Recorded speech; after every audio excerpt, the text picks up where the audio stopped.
পূজা কলিত শৰীৰ কীৰ্তন বিনাই আবাৰ নাহিকে দুজা।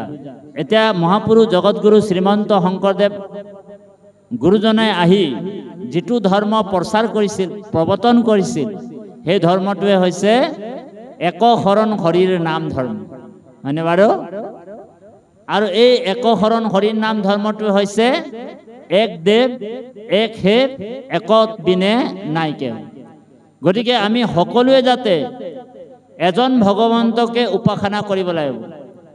কৃষ্ণক পুজিলে পূজা সমস্তৰে হয়, পৃথকে পুজিলে পূজা কেহু নলবই বুলি কৈছে। আমি যদি ভগৱানৰ ভক্তি কৰোঁ, গীতাত কৃষ্ণই অৰ্জুনক কৈছে, হে অৰ্জুন, মৎপৰতৰম নাইনত কিঞ্চিত দস্তি ধনঞ্জয়, মোতকে ওপৰত আৰু কোনো পৰম তত্ত্ব বা শ্ৰেষ্ঠ দেৱতা নাই বুলি কৈছে। মইহে পৰম তত্ত্ব আৰু শ্ৰেষ্ঠ দেৱতা। সেইকাৰণে ভগৱন্ত ৩৩ কোটি দেৱতা।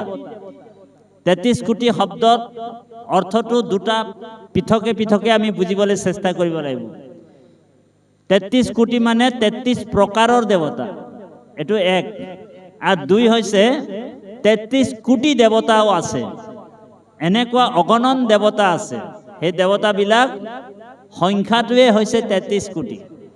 গতিকে এই ৩৩ কোটি দেৱতা ভগৱন্তৰ শৰীৰতে থাকে।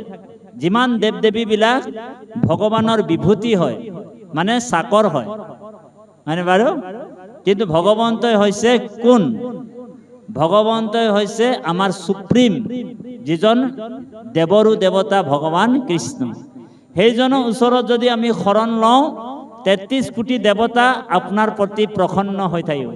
সেইকাৰণে ভাগৱতৰ একাদশ স্কন্ধত গুৰুজনাই লিখি থৈ গৈছে, এই ৰাম যিটো জন যায় মাধৱৰ নাম স্মৰি,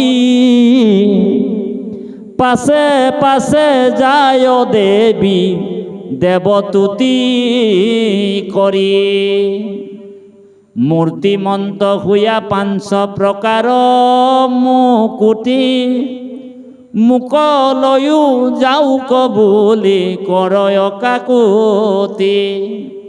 এই যে দেৱ দেৱীবিলাকে সেই মানুহজনৰ, কোনজন মানুহৰ?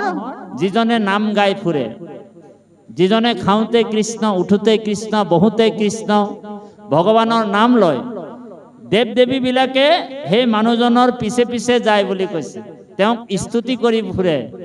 গতিকে সেইকাৰণে ভগৱন্তৰ যিজন ভকত, কৃষ্ণৰ যিজন ভকত, আন দেৱ দেৱী পূজা নকৰে।